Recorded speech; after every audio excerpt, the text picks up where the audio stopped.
So today, what we have is more fold versus c-bet stuff, but we're going to focus on the big blind.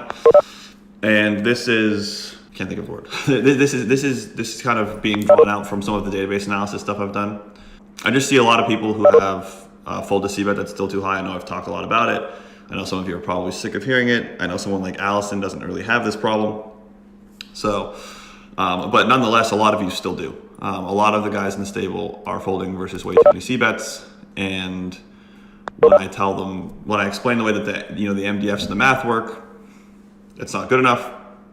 It's not like they can fix it they can't resolve it that simply. And so what we're gonna do is we're just gonna look at some big blind versus UTG, focusing on the big blind at 60 bigs, and we're gonna focus on big blind versus UTG because this is the scenario where you should have the highest fold to c-bet, right? This is the scenario where your range is most disadvantaged. So, but big blind versus small blind, ranges are proximate, right? Small blind's playing, roughly speaking, what you're playing, okay? Big blind versus button, ranges are proximate. Button's playing something like 50 to 55%. If he's not min raising, maybe you have something like a 15 to 20% fold. That's a bit high, but whatever. And so those ranges are at least somewhat proximate. In this scenario, EP is opening something like 24%. This is EP at a 6-handed table.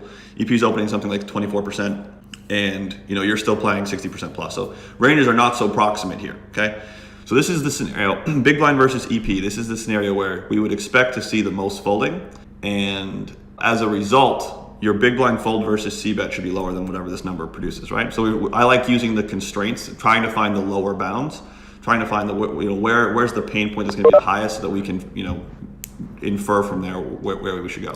So what we have for this aggregation report is we check. So we defend our big blind, we check, in position bets 30%, and we can just actually start with the pre-flop range. I think that's helpful. So this is the RFI. It's 24%, which is roughly speaking what I told you it would be. So no surprise there. I think a 24% RFI is pretty easy to understand. We don't need to explain it. And this is the big blind defending strategy at 60 bigs. So we're 3-betting 10s plus versus 24% RFI. You can see, we fold a lot of these offsuit junky combos. We still have to defend 100% of suited hands.